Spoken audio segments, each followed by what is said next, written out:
warahmatullahi wabarakatuh. Waalaikumsalam warahmatullahi wabarakatuh.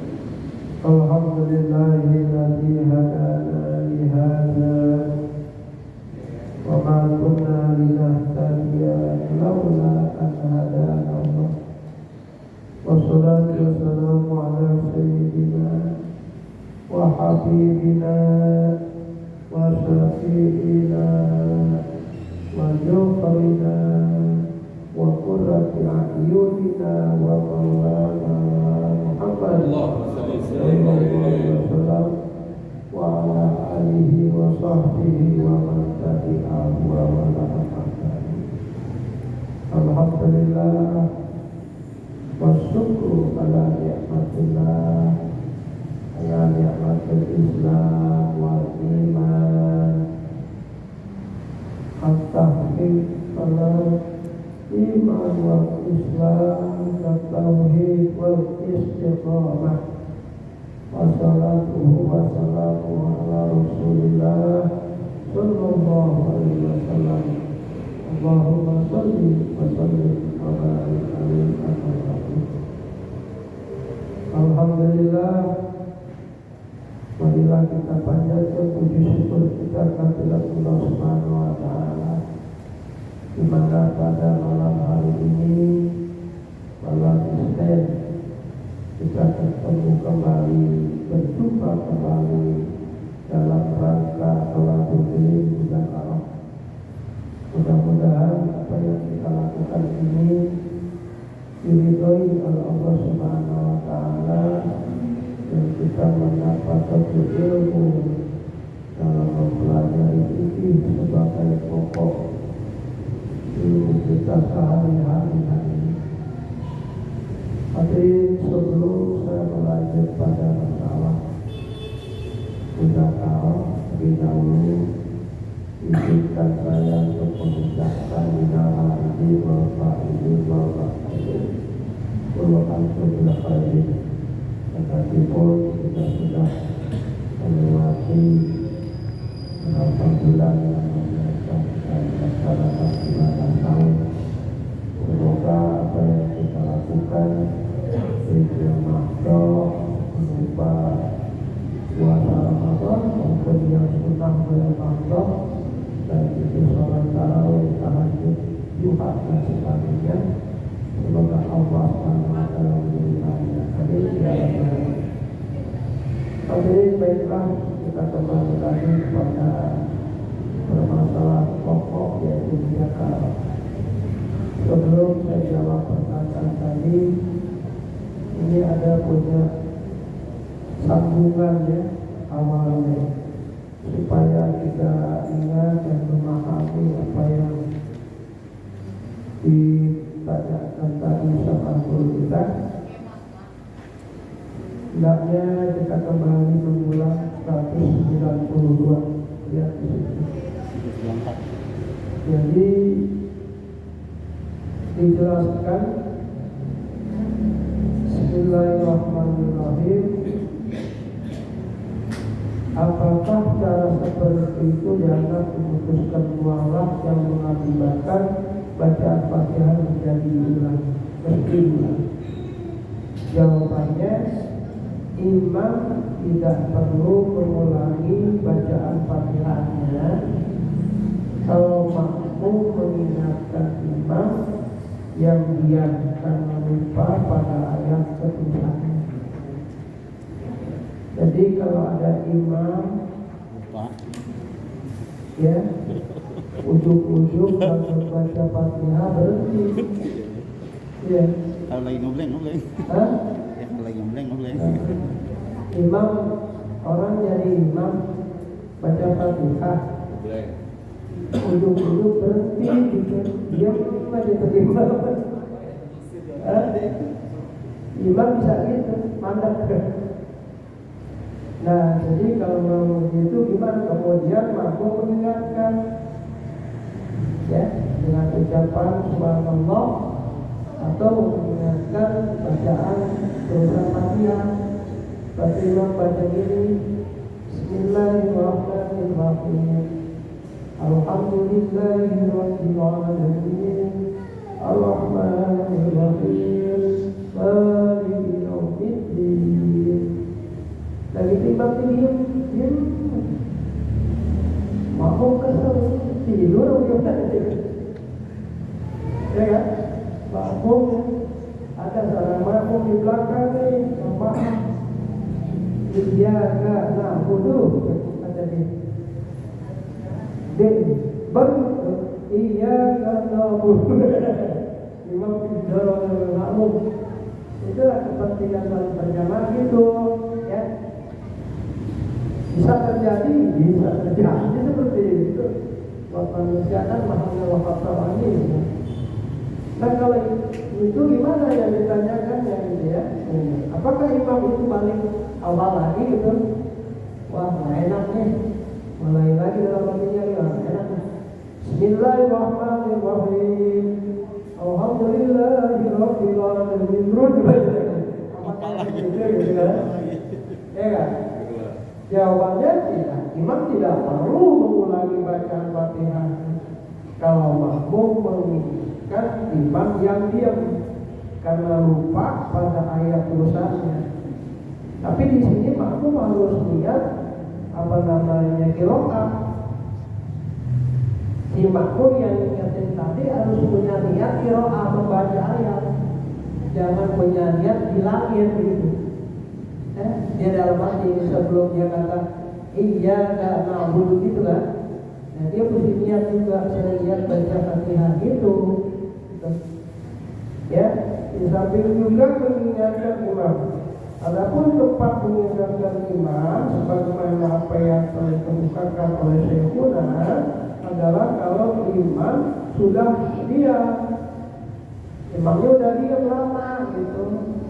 Kalau imam baru diam seayat langsung dibilangin jangan. Oh ayat Bismillahirrahmanirrahim. Alhamdulillahirabbil alamin. Ar-Rahmanir Rahim. Ya betul. Lalu bertahan tarik nafas, mau boleh dia dulu lagi kan. Ikutin aja dulu ya. Kalau udah kelamaan baru. Kalau dibilang diam juga, gitu kan? Panggul imam juga, tukar pada lainnya. Ya pasti gitu ya. Jadi tidak terjadi kan? Gitu. Nah gitu, itu yang dikatakan oleh Syekh. Tapi kalau imam masih membaca, maka peringatan itu dianggap pemutusan wala. Kalau imam masih lanjut baca, ya enggak, tidak boleh. Dan mendahulukan bacaan tasbih subhanallah sebelum meninggalkan imamnya tidak dianggap memutuskan mualaf atas dijawab beberapa wajah. Gitu. Kan baca Fatihah harus mualaf, harus terus menerus, jangan dicampur-campur. Ya, Bismillahirrahmanirrahim. Imam baca Fatihah. Alhamdulillahirabbil alamin. Ar-Rahmanir Rahim. Qul ya ayyuhal kafirun la a'budu yasin. Betul. Jauh dari boleh kalau begitu ya. Berarti enggak mualah itu. Fatihahnya putus-putus ya. Enggak boleh. Sebab bacaan subhanallah ketika didahulukan itu mengandung arti nabuh, arti peringatan. Sedangkan imamnya sendiri tidak dalam keadaan lupa. Bacaan Fatihah wajib diulangi disebabkan lamanya terdiam melebihi diamnya bernafas. Ya, itu. Kalau memang tidak ada udzur dalam diamnya itu, baik tidak tahu ataupun lupa. Baru di sini pembacaan tulisannya harus diterima. Kalau begitu bagaimana kalau orang tersebut memang tidak mengetahui atau lupa sehingga berdiam lama atau dia menyelingi dengan bacaan yang lain? Apakah bacaan Fatihahnya harus diulang kembali? Nah, gitu pokoknya. Jadi pertanyaannya itu jawabannya nyambung.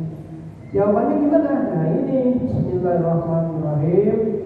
Falau kana takhallulul dzikri ajnabiyyi aw sukutil tawhili sahwan aw jahlan aw kana sukutul tadjiri ayatin lam yakun. Jawab sahabatnya falau kana adalah lam yakun. Kama law karrara ayatan minha fi mahaliha walau li ghairi udrin aw aada ila ma qarra'ahu qablu wastamarra ala awli. Kalau ia menyelingi dengan zikir yang lain, imam nih menyelingi Fatihahnya dengan yang lain, dengan zikir yang lain nih, atau lama berdiam lama si imam diamnya dalam keadaan lupa atau tidak mengetahui, atau ia diamnya lama karena mengingati ayat terusannya. Imam diam saja. Diamnya itu bukan apa, ingat terusannya apaan ya gitu kan, ya gitu. Maka tidak menjadi mudara, tidak memutuskan muamalah, gitu ya, gitu. Biarin aja imam. Jadi kalau memang imam baca ayat suratnya panjang gitu, kemudian tengah-tengah dia lupa, ingat lama, udah nggak usah diingetin, langsung aja ruku.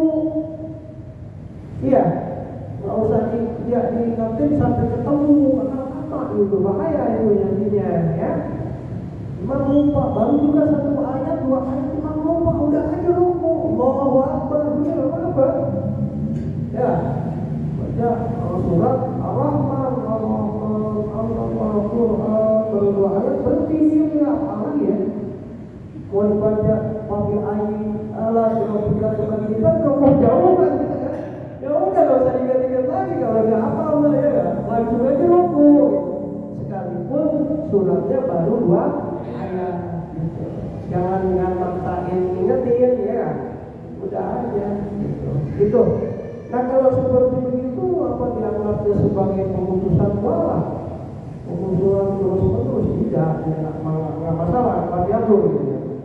Seperti halnya kalau ia mengulang-ulang suatu ayat Fatihah di dalam susunannya sekalipun tidak ada uzur, nah seperti begitu. Bismillahirrahmanirrahim. Alhamdulillahirabbil alamin. Ar-Rahmanir-Rahim. Alhamdulillahirabbil alamin. Ar-Rahmanir-Rahim. Maliki yaumiddin. Alhamdulillah, seperti begitu, gitu. Ulang-ulang itu, nah ini seperti itu ya. Kalau ia mengulang-ulang seperti itu, ya, tidak ada ujian. Atau ia sebelumnya dibaca terus sampai akhir atas dasar beberapa wajah, itu pun tidak terjadi mudarat. Itu keterangan fikih. Selanjutnya 336. Masalah 336. Bila orang sholat sedang membaca Al-Fatihah, kemudian di tengah-tengah bacaan itu timbul keraguan dalam hatinya. Oh, apakah sudah membaca basmalah atau belum? Sedangkan Fatihah itu tetap saja dibaca sampai selesai. Pada akhirnya ia teringat bahwa ia memang sudah membaca basmalah. Masalahnya, yang pertama, apakah orang tersebut wajib mengulangi membaca Al-Fatihah atau tidak? Yang kedua, bagaimana kalau seseorang ragu telah meninggalkan satu huruf atau telah meninggalkan satu ayat Fatihah atau lebih, di mana keraguannya itu timbul setelah selesai Fatihahnya dibaca dengan sempurna. Masalahnya, wajibkah orang itu mengulangi bacaan Fatihahnya atau tidak? Yang ketiga, bagaimana kalau keraguan itu timbul sebelum semuanya Fatihah dibaca? Saya ulangi, bila orang sholat sedang membaca Fatihah, kemudian di tengah bacaan itu timbul keraguan dalam hatinya. Oh, apakah saya sudah membaca basmalah atau belum? sedangkan Fatihah itu tetap saja dibaca sampai selesai. Pada akhirnya ia teringat bahwa ia memang sudah membaca Fatihah, membaca basmalah. Masalahnya, apakah orang tersebut wajib mengulangi membaca Fatihahnya atau tidak? Yang kedua, bagaimana kalau seseorang ragu telah meninggalkan satu huruf atau lebih, atau telah meninggalkan satu ayat Fatihah atau lebih? Di mana keraguannya itu timbul setelah selesai Fatihah yang dibaca dengan sempurna? Masalahnya, wajibkah orang itu mengulangi bacaan Fatihahnya atau tidak? Yang ketiga, bagaimana kalau keraguan itu timbul sebelum sempurna Fatihahnya dibaca? Nah, ini hadirin untuk orang yang sholat, baik dia jadi imam atau sholat munfarid. Artinya sholat munfarid itu sholat sendirian. Itu tidak menutup kemungkinan dalam keseharian kita dalam sholat, khususnya pada waktu kita membaca Fatihah, itu suka timbul perasaan, ya enggak? Tadi waktu baca Fatihah, baca Bismillah, ya enggak ya? Pada hati sholat, sementara mulutnya terus membaca, hatinya bertolak ke belakang. Baca Fatihah, baca Bismillah, apa enggak ya? Baca Bismillah, apa enggak ya? Ayatnya begitu. Sementara Bismillah karena udah dihafal, terus saja berjalan. Hal-hal seperti itu ada. Ya, mungkin kita pun pernah merasakan sepanjang kita hidup dalam waktu kita sholat. Ya kan? Ada nggak kita rasain gitu? Coba ingat yang dulu. Kalau sekarang kan mendingan gitu kan. Kalau yang dulu pernah juga ya. Nah itulah manusia seperti itu. Nah kalau memang hal-hal itu terjadi, jawabannya di mana? Inilah, dan di sini letak jawabannya. Ya, seperti ini. Ada masalahnya nih.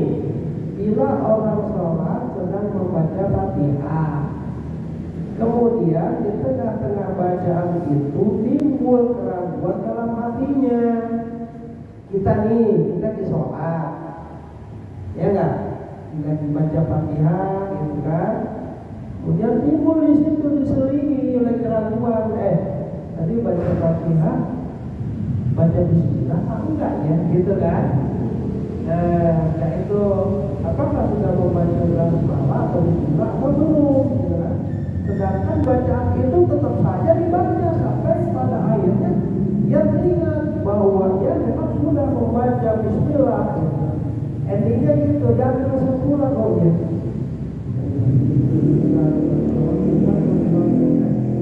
Artinya tadi baca Bismillah ya. Mulu-mulu Ar-Rahman-Ar-Rahim Maliki Yaumiddin. Hati mungkin udah baca Bismillah mungkin. Ya kan na'budu wa iyyaka gitu kan? Ya kan? Mulut membaca Fatihah, hati bertanya-tanya. Udah baca Bismillah apa belum kan gitu? Terus jadi berjalan. Pernah nggak gitu? Pernah nggak? Pernah lah. Itu kan pasti ya. Pernah gitu. Ya, karena memang kita ini kan makhluk yang tidak dimaksud sama Allah. Kita terima aja jadi dan gitu ya. Kemudian pada akhirnya ia teringat bahwa dia memang sudah membaca Bismillah. Nah, pada saat mau sampai ujungnya tuh dia baca. Nah, udah kan? Masalahnya, ini masalah sekarang nih, ya kan? Tadi penceritaan. Nah, sekarang masalahnya. Satu, apakah orang tersebut wajib mengulangi membaca Fatihah atau tidak? Yang ditanyakan nih, seseorang menanya sama gurunya gitu, wajib nggak tuh? Yang kedua, bagaimana kalau seseorang itu ragu telah meninggalkan suatu huruf atau lebih? Meninggalkan suatu huruf atau lebih? Bagaimana begini? Iyyaka na'budu, nggak dibaca iyyaka na'budu wa iyyaka nasta'in, gitu dilibatin. Gitu. Kalau umpamanya tinggalin itu, ya. Tuh. Terus atau telah meninggalkan suatu ayat lebih. Contohnya, Bismillahirrahmanirrahim. Alhamdulillahirabbil alamin. Ar-Rahman dari banyak. Ar-Rahmanirrahim. Ujung-ujung Maliki yaumiddin. Karena dia sendiri sholatnya sendirian, nggak ada yang bilangin kan? Ya gitu. Iya, ya na'budu wa iyyaka nasta'in gitu. Nah, di mana keraguannya itu timbul setelah selesai Fatihahnya. Sudah selesai Fatihahnya, timbul oh iya, dibaca nggak ya? Gitu kan, mamanya. Dengan sempurna. Masalahnya, wajibkah orang itu mengulangi bacaan Fatihahnya atau tidak? Yang ketiga pertanyaannya, bagaimana kalau keraguan itu timbul sebelum sempurna Fatihah yang dibaca? Belum sempurna, belum ghairil maghdubi alaihim waladdallin, timbul keraguan. Belum diambil kesimpulan, udah langsung ghairil maghdubi alaihim waladdallin. Nah seperti itu gimana? Wajib gak dia kembalikan atau mengulangi Fatihah atau tidak? Itu. Nah kalau memang itu terjadi pada diri kita, hadirin, jawabannya begini. Bismillahirrahmanirrahim ya. Lau syakka fi asna'il fatihati al-basmala fa'atammaha summa zakara annahu basmala a'ada kullaha alal awjuhi wala adara lisakkin fi tarki harfin fa'aksara minal fatihati au ayatin fa'aksara minha ba'da tamamiha ay al-fatihati. Kenapa? Al-zahira ila idin mudiyuha tamatan wasmaknaba wujuban intukka bihi qablahu ayat tamami kama law syakka al-qara'aha awla li annal asla adamu qira'atiha. Wallahu a'lam. Kalau merasa ragu, kalau orang merasa ragu di tengah bacaan Fatihahnya, di tengah-tengah bacaan Fatihahnya ragu, apakah sudah membaca Bismillah atau belum? Sedangkan Fatihah itu tetap dibaca sampai selesai. Kemudian ia teringat bahwa Bismillah itu sudah dibaca, maka wajib orang itu mengulangi semua bacaan Fatihah. Harus ulangi lagi. Kalau memang sholat sendirian nggak masalah, ya kan? Nah kalau jadi imam, apalagi imam Jumat, nah jadi risiko ini. Ya kan? Gara-gara baca Fatihah, tengah-tengahnya balik lagi kembali. Makmum begitu. Berapa kali baca Fatihah ya? Oh, dia pulang dari Jumat ribut. Dari Jumat baca Fatihah 2 kali ya. Itulah akibatnya, ya. Atas dasar pendapat beberapa wajah, tidak berpengaruh bagi orang yang ragu. Nah, tidak pengaruh kalau yang ragu mah, ya, meragu meninggalkan satu huruf atau lebih, atau meninggalkan satu ayat atau lebih dari Fatihah, di mana keraguan itu timbulnya setelah sempurna membaca Fatihah. Fatihah itu sudah selesai dibaca oleh Imam yang Ibadah tidak amin, timbul keraguan itu tidak masalah. Alasannya udah selesai bacaan Fatihah yang dibaca. Ya mau dinamain apa aja. Nah kalau udah beres gitu ya. Karena yang jelas ketika itu Fatihah memang sudah selesai dibaca dengan sempurna. Alasan ini tidak perlu ulang lagi. Tapi bagaimana kalau keraguan itu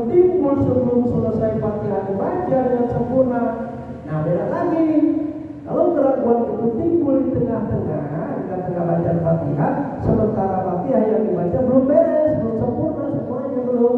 Nah, ya kalau memang begitu gimana? Nah, wajib orang itu mengulangi bacaan Fatihah dari permulaannya. Sebagaimana halnya ragu, sama itu. Apakah sudah membaca Fatihah atau belum? Karena pada asalnya Fatihah memang belum dibaca. Ulang lagi itu Fatihahnya. Ya. Nah, jadi hadirin, kemanfaatannya sholat berjamaah itu enaknya di situ. Kalau imam lupa dikasih tahu sama makmum, ya kan? Kedorong sama makmum, jadi seker lagi gitu kan? Terus berjalan di samping, Allah memberikan pahalanya yang berlipat ganda sampai 70 kali. Kalau kita sholat sendirian, kita yang bertanggung jawab. Kadang-kadang rokaat kita apa nih ini? Sholat jauh dari belakang, ya kan? Tapi hatinya ragu, dia mengambil keputusan gini, lebih baik nambah daripada kurang ini. Ada ya gitu kan? Saya kata guru gitu. Kalau orang ragu dalam sholat zuhur, dalam rokaat gitu, dalam udah 3 apa 4, artinya kan gitu. Kata guru, lebih baik tambahin aja, ditambahin, padahal itu udah 4. Ditambahin rokaat lagi, apa lagi, ini berapa tuh? Ini berapa? Ya? Seperti gitu ya. Kadang ada sholat sendiri, kadang ngasih tahu, ya aman aja udah. Kan seperti itu. Nah, padahal itu sudah sujud sawi itu. Sudah sujud sawi. Kalau sujud sawi kepentingannya itu baik orang itu rokaatnya kurang atau lebih, tetap sudah itu sujud sawi itu. Begitu. Karena dia sholatnya sendirian, ya gimana dia aja. Kadang-kadang dia baca tahiyat sambil diri lagi tarik. Seperti itu hadirinnya. Karena sholat berjamaah itu adalah sholat gotong royong, saling memberitahu dalam kita mengabdi terhadap kepada Allah Subhanahu wa Ta'ala. Lanjut, Ustaz. Masalah 337. Kalau saja. Ya, yang pertama, kalau saja dalam pembacaan Fatihah itu wajib diulangi bacaannya disebabkan adanya hal-hal yang lebih yang telah penulis jelaskan di atas, maka bagaimanakah dengan rukun sholat lainnya? Apakah harus diulangi pula? Yang kedua, kalau orang sholat membaca Fatihah dalam keadaan lupa, kemudian ketika sampai pada baca ayat Shiratal Ladzina, ia baru sadar bahwa Fatihah itu dari awal belum dibaca. Masalahnya, apakah Fatihah itu wajib diulangi dari awal atau diteruskan? Kalau saja dalam pembacaan Fatihah itu wajib diulangi bacaannya disebabkan adanya hal-hal yang telah penulis jelaskan di atas, maka bagaimanakah dengan rukun sholat lainnya? Ketika sampai pada ayat Shiratal Ladzina, ia baru sadar bahwa Fatihah itu dari awal belum dibaca. Masalahnya, apakah Fatihah itu wajib diulangi dari awal atau diteruskan? Oke. Kalau saja dalam pembacaan Fatihah itu wajib diulangi bacaannya disebabkan adanya hal-hal yang telah dijelaskan di atas, maka bagaimanakah dengan rukun sholat lainnya? Apakah harus diulangi pula? Ya. Nah, kalau pembacaan Fatihah itu wajib diulangi, itu bagaimana dengan rukun sholat yang lainnya? Harus diulangi enggak? Gitu. Yang kedua, kalau orang sholat membaca Fatihah dalam keadaan lupa membaca Fatihah, lupa baca Fatihah, tapi ada di dalamnya itu lupa gitu ya. Itu. Kemudian ketika sampai pada ayat Shiratal Ladzina an'amta 'alaihim, ya baru sadar bahwa Fatihah itu dari awal belum dibaca. Lah loh, gimana kabar tuh? Ya, kalau orang sholat membaca Fatihah dalam keadaan lupa, dia baca Fatihah tapi dia nggak sadar. Ada nggak yang begitu? Ya, itulah tawailul musallin.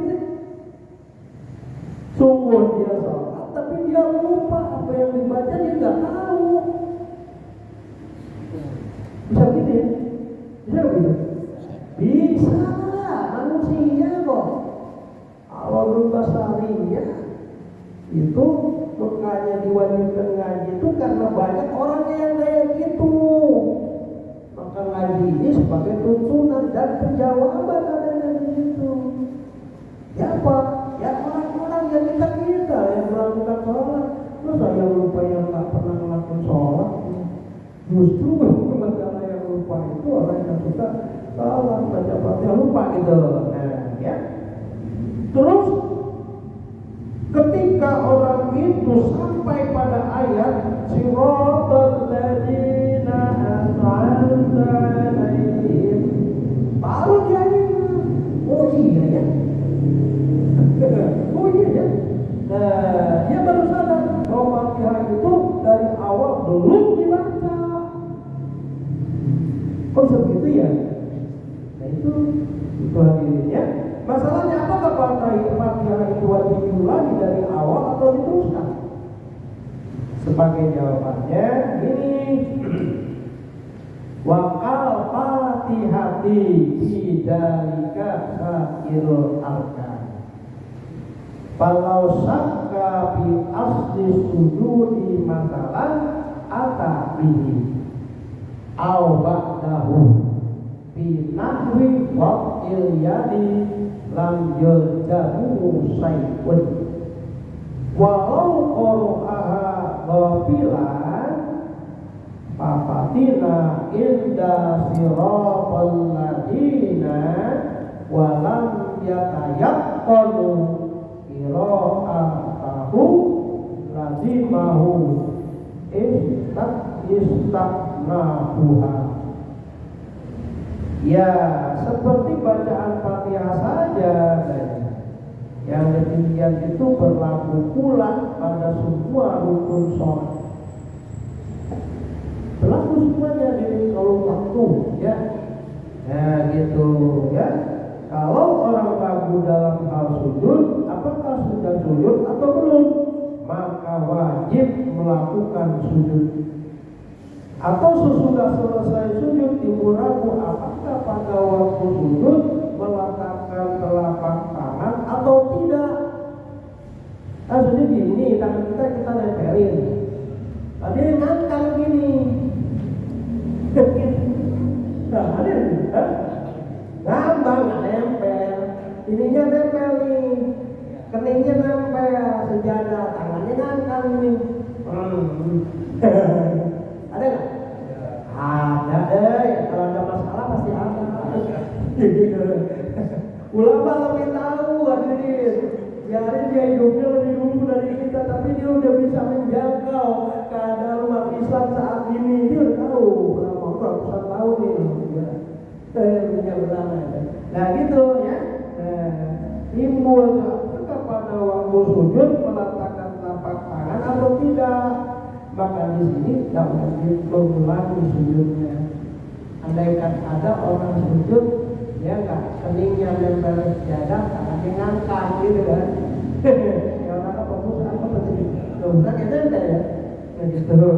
Apabila seorang baca Fatihah dalam keadaan lupa, ketika sampai pada ayat siratal ladzina ia baru sadar bahwa ia tidak yakin telah membaca Fatihah, maka wajib dia mengulangi membaca Fatihah dan semula. Nah, kalau sholatnya sendirian gak ada enakan ya. Kalau jadi imam udah repot. Kayaknya mah Jumat depan nggak dipakai lagi mau bosan langsung direpot. Seperti itu hadirin ya kan, apa namanya hal-hal yang ada dalam sholat. Kalau seandainya perbedaan perasaan hati kita ini satu apa namanya 2 atau 3 itu umum. Ya, itu umum itu. Tadi sholat berapa ya? Lalu yang sholat jangan lupa. Waktunya lamun itu umum ya. Nah maka dari itu kita disunahkan untuk mengkodok. Saya katakan lagi ya. Ya karena apa? Karena urusan sholat ini akan kita pertanggungjawabkan sendiri kepada Allah. Karena apa? Karena Allah yang menyuruh kita sholat, kita laksanakan sholat ini. Tapi sholat yang kita lakukan itu nggak akur dengan artinya ketentuan Allah nggak akur pada aturan fikihnya. Maka sholat yang sebanyak itu ketika diangkatkan ke malaikat nggak nyambung ke atas langit, nggak nyambung, nggak nyampe karena banyak yang kurang.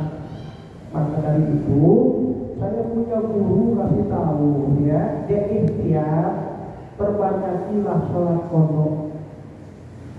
Itu kasih tahunya. Qadha apa? Ya kan dulu pada waktu kita masih muda banyak kita kan meninggalkan sholat ya. Kita sekolah ya berangkat jam 11 sudah jodoh. Belum perjalanan panjang naik angkot desak-desakan. Ya nggak masuk sekolah sudah 50 orang aman perasaanmu.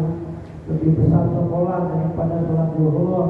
Begitu suruh berjalan sekolah, keluar istirahat, masuk lagi, pulang isya. Kan gitu zaman sekarang, ya kan? Pulang isya sampai di rumah yang dikejar sholat qadha maghrib, asar maghrib, isya apa makan yang dikejar lebih dulu ini. Kita jujur ya. Mana yang diluin? Kodok, maghrib, atau makan? Makan. Itu simbahnya yang makan simbahnya lagi. Dia udah makan belum? Makan ditanya, nggak ditanya. Lu udah sholat belum? Tanya. Kagak bahan nanya. Yang ditanya aja Pak. Nah, seperti hal itu hari ini kita sudah mengurangi. Maka dari itu guru saya memberikan ikhtiar supaya nanti permasalahan nggak berat, qadha indah. Di sholat maghrib, sholat maghrib, usolli pada maghrib salah rakaat, qadhaan itu jangan adaan. Kalau adaan mah seperti ini, kita mau sholat isya adaan lillahi ta'ala. Kalau qadhaan, ya. Kalau ada waktu kita sholat isya, ingat dulu kayak dulu banyak tinggalin sholat isya, qadha lagi, sholat qadha 4 rakaat jangan dikurangi. Begitu hadirin, insya Allah nanti nyampe di sana, alhamdulillah tak jalannya yang udah bolong-bolong itu kita tambahin. Hadirin yang berbahagia, hanya itu karena waktu jua yang memisahkan kita hadirin. Kita harus patuhi panggilan Allah ya untuk kita laksanakan pada bulan kita. Dapat disampaikan dan bermanfaat, kekurangannya mohon maaf. Billahi taufiq wal hidayah. Wassalamualaikum warahmatullahi wabarakatuh.